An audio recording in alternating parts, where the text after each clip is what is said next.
For the past couple of years, I've put all of my focus into bringing to life Good Fat Pastry, which I wanted to do because there's so much in the baking world that people with dietary preferences or requirements miss out on. So I wanted to transform those things and make them available to everybody. In doing this, I really wanted to make sure that there was no concessions made on taste, texture, or variety. Particularly variety. I think if you eat gluten-free things, you're probably aware of having one or two measly options like a chocolate brownie, but you see the rest of the display case and there's all of these alluring things, but you just can't have them. So that was the primary motivation for doing what I've chosen to do. Embedded in my thought process was this sense of responsibility that if I was going to be creating something, I wanted to do more than just sharing the simple pleasures of baked goods. So in doing so, I thought about how I can benefit other people in the process.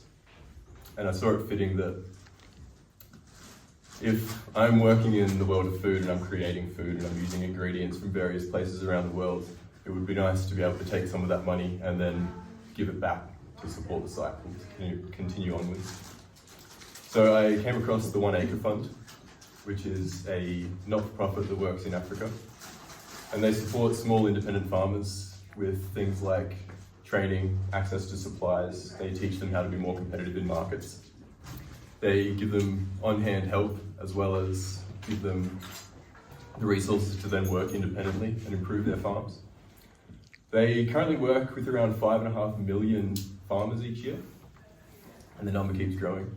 And in doing so, they increase those farmers' productivity and income by up to 40%, which is enormous. So they improve their yields, they grow more nutritious crops and more of them. They enrich the soil with cover crops and compost, which is particularly essential in places that have more arid climates. And in doing so, they build more resilient communities. So that's some background as to why I do what I do. And today I'm going to share some insights into how I do it. And it's been a long process of discovery, lots of false starts and errors and strange things that I've forced myself to eat just because they've come out of the oven looking weird. To give me an idea, do we have bakers in the room or cooks? Okay, wonderful, that's perfect. So what I hope today is the ideas that I share should help you then take them home and apply them in the sorts of things that you want to do. Because baking really should be accessible and it's a fun process. It's a learning process. The joy of sharing it with others and also eating it yourself is really beneficial. So hopefully you learn something. And some of it will be quite technical and others will be more probably approachable and you might have some experience with them already. So I found my way into baking through bread, which was at the time a very narrow fixation. I kind of looked at savoury, looked at simplicity and liked the process of making bread. But being in the industry meant inevitable diversification.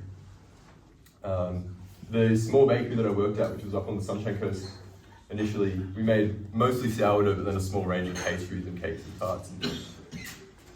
So we were making a lot of croissants, and it's a very intriguing and fun and precise process, which I fell in love with. Some of these are actually plant-based, which a lot of bakery fats are plant-based. They have been for decades. They have recently started being rebranded to be targeted towards plant-based and dairy-free markets, but they were initially just generated as cheap and shelf-stable alternatives to dairy fats. And the shelf-stable is kind of a concerning thing when you think about food. You don't really want something that should be perishable to be able to sit at ambient temperature for weeks or months. So in my process of wanting to make croissants for myself, I first had to come up with a way to make a butter alternative to laminate with. And this was namely something that hadn't undergone superheating, hydrogenation, or fractionation, which are the complex processes of changing the fat molecules to have those properties of either being different textures at different temperatures and maintaining stability over long periods of time. I'm not going to focus on that today because I've bored many people with those intricacies, and I think it will be more practical to focus on other things.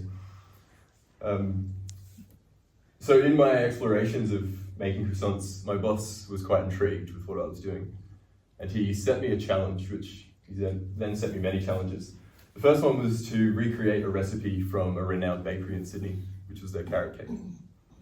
And it's not like a common carrot cake. It's light and airy. It has a slightly crisp meringue crust on the outside, and then sandwiched in between is cream cheese icing. So there's many components in there that rely on eggs, rely on cheese, and aren't so simple to remove and then recreate something that's similar. So to begin with, I took the recipe and I broke it down. I thought, what are the things I can keep in there? So the grains, the flavors, the carrot, oil obviously can all remain as is. I had to substitute out the eggs.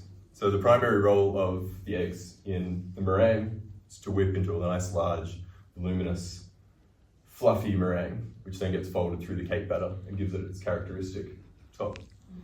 The egg yolks, they get whisked into the batter, they bind it, they add some richness, and they add moisture, which in this case, the carrot and the oil also help with those latter two.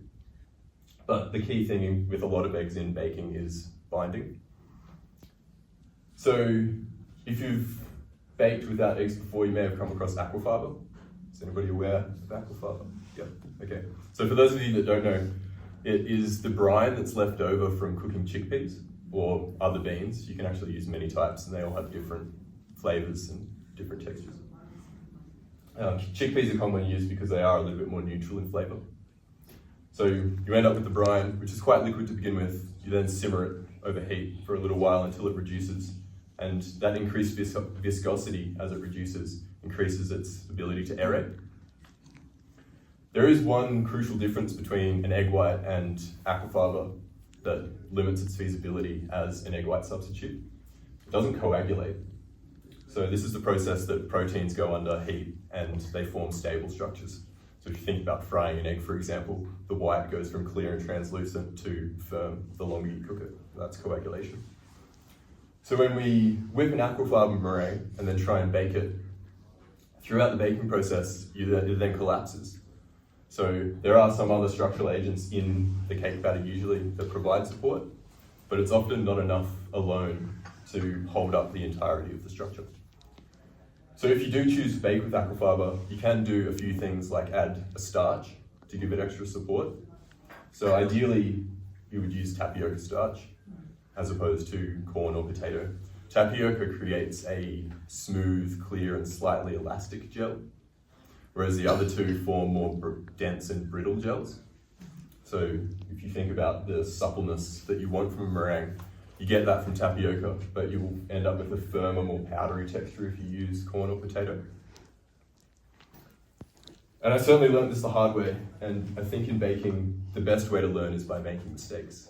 I whipped countless cake batters, and they looked so promising. Put them in the oven, and then peek in during baking, you realize that they've just collapsed into this dense, crispy pancake. You end up with a biscuit more than a cake. There are now alternatives, which initially were discovered as byproducts of potato starch production and soybean oil production. And they're isolated proteins that come from these crops. And they're completely isolated from the rest, so there's no other fat or carbohydrate that's associated with the proteins. So they can then be used individually, rehydrated with water first, and whipped into a meringue similar to aquafaba. The key difference with these, particularly potato, which is what I use, is it has the ability to coagulate and it's flavorless, which is a nice little bonus. Aquafaba, if you've used it, you might notice that if you use it in excessive quantities or with some more subtle flavors, it will be there. You'll taste the strong chickpea flavor. So as an aside here, there is a benefit with plant-based baking because with things like eggs and butter, they have some distinct flavor compounds in them that to our palate, our sensory need for detection requires far less of a concentration of these flavor compounds than some other flavors. So if you mix, for example, an egg white or an egg yolk with a fruit, that flavor from the egg really dominates the fruit flavor and it subdues its flavor, flattens it out. It might linger longer, but you lose the sharpness. So when we use flavorless base ingredients like potato protein and some oils that have less flavor in them, you can really highlight the subtle flavors and complex flavors that we want to get from things like fruits, nuts, and whole grains.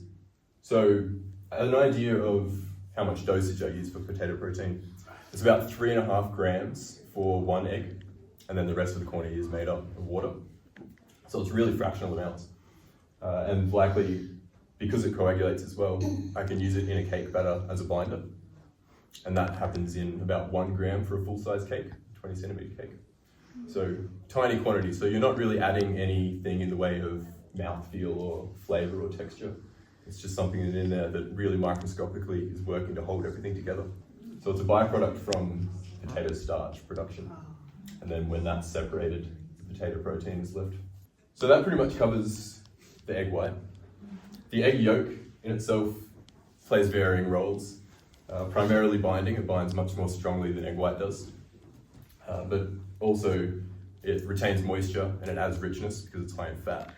And because of the way that it's structured molecularly, when it bakes, it doesn't lose any of that moisture. It's all retained inside the egg yolk as it coagulates. So initially I was using chia seeds, flax seeds, and psyllium husk, which are probably the most talked about options that you'll find in home baking. And certainly useful. They do often, particularly chia and flax seeds, result in denser textures, and they've got quite a distinct colour. So one of my early cakes that I tried to bake was making a lemon poppy seed cake, which I did as a slab cake. It was a rectangle. And it came out of the oven because I was relying on flax seeds predominantly to replace the egg yolks 1-to-1. It was just this really thin, rubbery, speckled, murky disaster. Which, I really don't like to waste food, so I did try and eat it. It was a very prolonged sensory experience. This thing. But to me, it was a better alternative than throwing it out. Good to hear you had failures as well. Oh, all the time. Yeah, and I still do. I think any baker will always have failures, and the key, I think, is learning from them and accepting, embracing that you will make mistakes, have disasters, and it's devastating, especially when you put so much time and effort into it, but it's the learning process that you can then develop from. So aside from those ones, which I don't tend to use because they have those drawbacks of textural density and colour, fruit and vegetable purees are good options that are also readily accessible. Apple is a great option. Banana is commonly used because it does seem to bind more strongly, but it also then has a more distinct flavour and texture. Apple is an alternative that results in a softer texture and has a more neutral flavour. You simply just stew apples and then blend them until they're consistent. And mixing that through, kind of similarly to when you use an egg yolk in something, it has all of the water bound within the carbohydrate network of the apples. So as it bakes, it doesn't escape as steam. So you have that tenderness remaining in there. Something that I use mostly now, and it was a very happy accident to discover it, is a combination of starch and pureed silken tofu. So I introduced them initially for different reasons because starch is a great binder. So that's why I put that in first. Tofu, I was trying to replace the richness and the moisture that you get from egg yolk. But the benefit here is that it's pretty much colourless because it's white and it has a neutral flavour once it's in a baked good. And it took me a long time. I was using it repeatedly. It's the base for a few of my recipes. And then I started thinking, why does it work? And went into researching it. And there's this really cool effect. So when starch gelatinizes, it basically, the individual granules, they swell and they break apart and it exposes all of these strands of carbohydrates that cling onto water and then draw them back in, and it forms this hydrated network, which is why it binds things so well. And what happens when you include tofu in there is that it grabs on, as well as water, to the microfragments of tofu, which is highly water-based, and pulls them into the network. And in doing so, the proteins in the tofu rotate outwards, and they have these fat-loving tendrils on the outside. So those grab onto fat molecules within the batter, and they hold it in closely. So starch alone, it only holds on to water, and as it cools down and dries, it stales really quickly, which then means it becomes more crumbly and powdery, and you lose that tenderness that you want in cake. When it has the starch bound in the network, that restricts the amount that it can expel its water, and it retains its moisture for longer. So I definitely encourage you to try this one because I think it carries all the benefits of egg yolks and doesn't have the drawbacks of strong flavours or textural deficits. And it's particularly notable in gluten-free recipes. If you're baking with wheat, you often don't need any of these binding additions that you would if you're making gluten-free things. Wheat gluten's very strong. I'm sure some of you know if you've baked with it. And as long as you can then substitute for things like moisture and richness, the gluten itself will probably hold together a cake or a cookie or whatever you're making sufficiently. In gluten-free baking, however, we need the gums and the starches to hold things together. It's inevitable. And used alone or in excess, they're not really pleasant textures to come across. You'll end up with gummy, stodgy, chewy things, which kind of sacrifice all of that tenderness you're hoping to achieve when you're adding in the liquids and the fats of the batter. So they really need to be balanced, and the starches I'm talking about are the ones I mentioned earlier, so tapioca, corn, and potato. The balance will vary depending on what you're making. They all have slightly different configurations and properties. So if we think about a cookie, tapioca will lend chewiness, corn lends crispness, and potato lends tenderness. And in a cake, it's somewhat similar, but because there is more of a need for cohesive structure, if you put too much potato in, for example, it becomes too dry and crumbly, so it'll break apart. And likewise, corn, it will be too powdery and dry inside. And too much tapioca, the chewiness will be too much and you'll lose the tenderness. And to this end, I also recommend blending your own flour combinations. When I was making bread, I would actually, this is wheat-based bread, I would include a lot of gluten-free flours in them just for flavor and texture, because there's so many delightfully tasty and nutritious options out there. Sorghum and millet I used to use quite a bit. They're delicious and nutty. At the moment I use stone ground brown rice and buckwheat, both of which we have grown in New South Wales. And for the need of being gluten-free, they're milled in dedicated facilities, so we can assure that there's no cross-contamination between other crops. Again, with the starches, these things need to be balanced depending on what sort of texture you're hoping to achieve. And you'll probably come across this with your own experimentations. You'll put, for example, too much buckwheat in there, it will be really grey and maybe a little bit sticky and hard to work with. Brown rice is far more soft, but it doesn't quite have the same structural cohesiveness as buckwheat. So if you find the right ratios of these things, you can get quite nice textures. Another addition to structural cohesiveness in gluten-free baking is gums, and the most common one would be xanthan gum, which is produced by bacterial fermentation of a glucose substrate. So it's basically just done in a big vat of glucose, which is liquid when it's by itself. And the bacteria ferment it, and they create more complex forms of this sugar. So glucose is a single sugar, just one type of molecule. And the bacteria take it, they process it for energy, and they then reconfigure it into branches and chains of it, so it becomes a much more complex carbohydrate. And what happens when complex carbohydrate interacts with water is that it binds with it and it swells and it creates a mesh network. So that's how xanthan gum and some other gums work to bind things. They just absorb over 20 times their weight in water and cling onto it. One thing that I think is worth doing if you're a baker at home and you're following recipes is revising the amount of xanthan gum that you might come across in a recipe. It's very potent, as I said, binds 20 times its amount in water. So that's why if you use too much of it, you end up with such a chewy texture.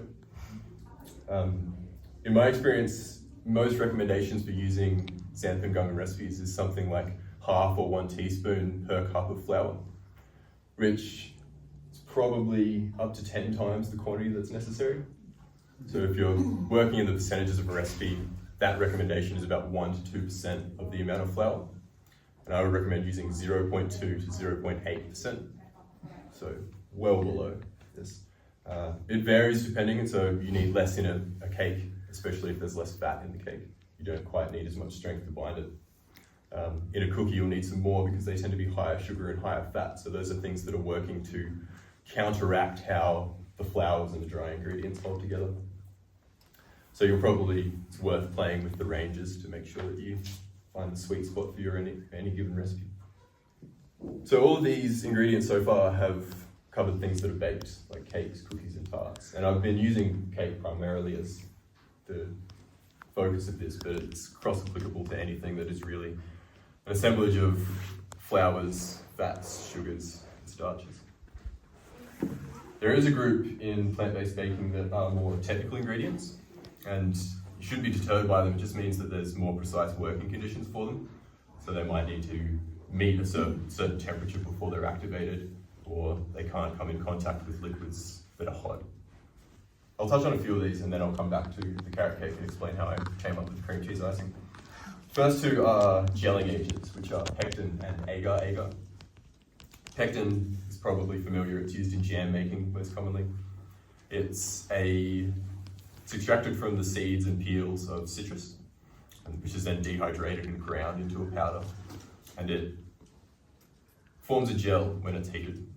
So that's why your jam, which is normally just a juice or a syrup prior to heating, then becomes a viscous and sticky mass once it cools down. It can be used in excess, and I learned this very hard way. The first time I made a big batch of jam, which is about a 1 litre bucket, I misplaced a decimal point. So I put in 10 times the quantity of pectin. And it was fine while I was cooking it, because pectin requires dropping below refrigeration temperature to set. So it's completely liquid and it looks fine while you're stewing the fruit. Put it in the fridge, came back the next day to find it, and I was hoping to use beautiful luscious jam. I had to wrestle out of this tub perfectly unyielding rubbery cylinder of purple jam. It was a complete disaster. That one I didn't try to eat. I feel like that was probably a little bit too dangerous to just proceed with. So for things like this, I would recommend using an accurate scale. For other things like flours and sugars and fats, there's a little bit of variation in a recipe. And particularly in home baking, you can be more free-flowing and allow things to just turn out as they do. But for these sorts of things, you certainly need to weigh them to be precise. I weigh all my ingredients, and I do encourage you to weigh all your ingredients, but it's certainly not necessary. And I'm pretty curmudgeonly when it comes to this. I don't actually own measuring spoons and refuse to use them. I own cups, but they're mostly used for cooking grains, which are more flexible than baking. So agar-agar, it plays a similar role to pectin. Actually, I should say first, the reason that we use pectin beyond making jams is it's great in things like mousses and soft creams, and it replaces what gelatin would do. So usually if you're making a mousse, once you've whipped the meringue and folded it through your flavouring elements, it needs something to hold that aeration in there because it's not baked, it's normally cold set. So gelatin, which is extracted from all sorts of animal parts, quite off-putting. It's normally steeped in a liquid, and then that liquid is folded or stirred through the mixture, and that gives it the structure as it cools. Pectin can do a similar sort of thing. And agar-agar is another gelling agent which has a similar role as well. Slightly different characteristics. It only requires heat to activate, so you only have to boil it, whereas pectin, you might need a certain acidic or calcium-based environment for it to actually set. So agar-agar is a lot more flexible in this way. And it also only needs to cool down to about 30 degrees to set rather than having to go through refrigeration. So it can be a much more rapid process.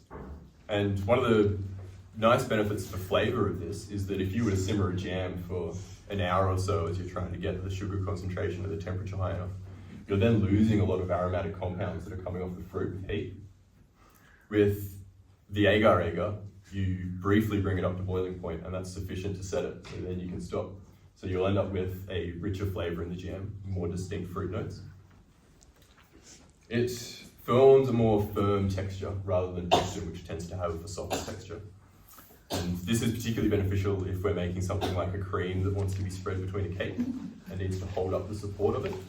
If you were to do something with pectin or simply a starch, it's probably going to ooze out the sides as you layer it up. So agar-agar has the structural capacity to actually hold straight edges and not deform under weight. The history of agar-agar, it's actually been used in Southeast Asian cultures for centuries, and it's derived from a red seaweed. The Malay word for red algae is agar-agar. It was initially used to make jellies. They would just boil the seaweed, leave the chopped up bits in the stock pot, and then as it cools overnight, it would become jelly.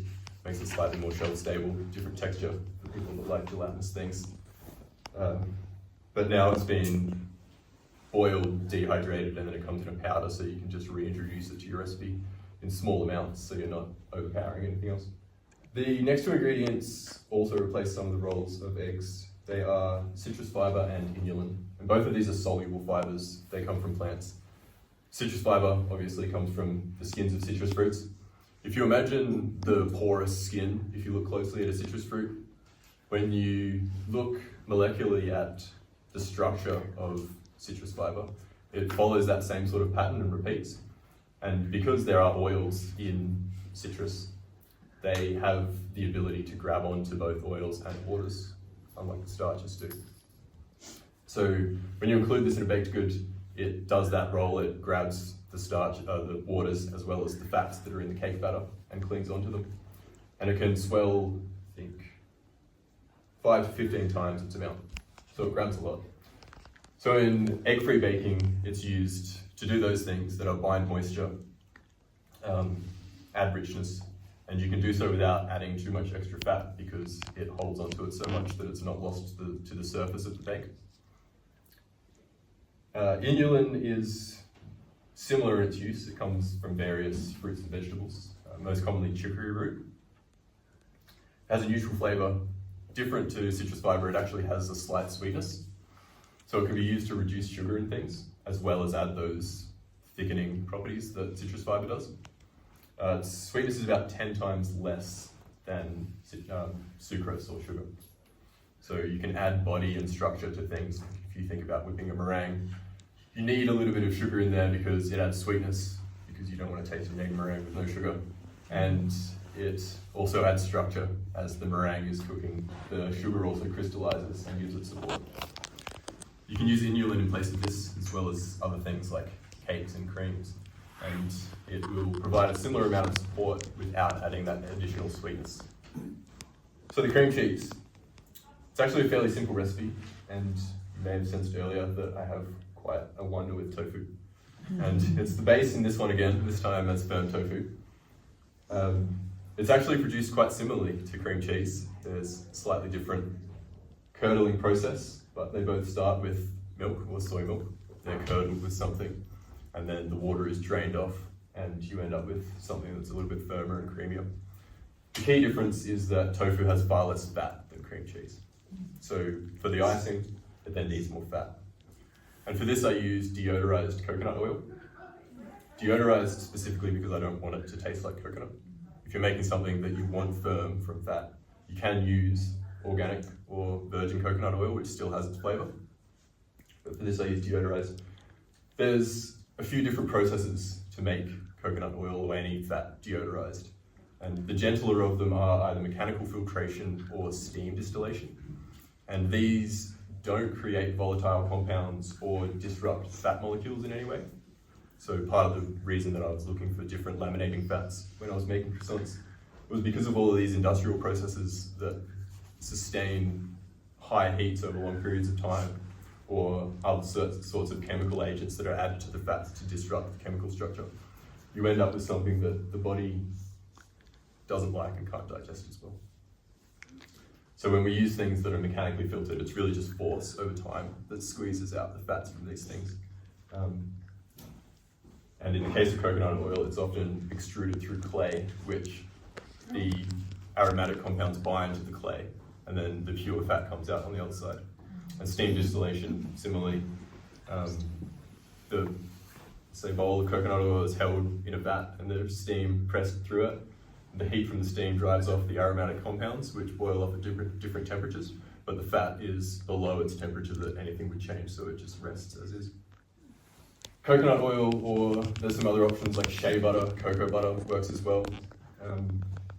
They're important in other forms of baking, particularly cookies and pastry. So the tart pastry that I use coconut oil in as well.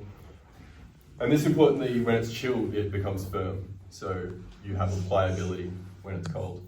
If you were to use oil, it will migrate to the surface. You'll end up with oily textures. And if you were making something like a tart shell, it will be too soft and crumbly to be able to shape into whatever mold. What happens with the oil, the saturated fat during baking, is that it holds its structure more before it melts. So there's time for it to set before it spreads out too much. The rest of the flavour in there is really just lemon juice, lemon zest, vanilla, and icing sugar. I do put a little bit of what's called pre-gelatinized starch in there, which is like any of the other starches. It's just been gelatinized first, dehydrated, and then ground into a powder. It works well because you don't have to heat it, but it can still absorb the same amount of water that starch does. So in something like this that is a cold preparation, it just gets blended through and it adds the cohesiveness, so its spreadability and holds its shape. I hope it hasn't been too much to take in. I'm always open to talk baking, so if anyone has any questions, feel free to approach me. We'll probably learn something in the process as well because it is an endless learning process. But thank you for coming to listen. Thank you.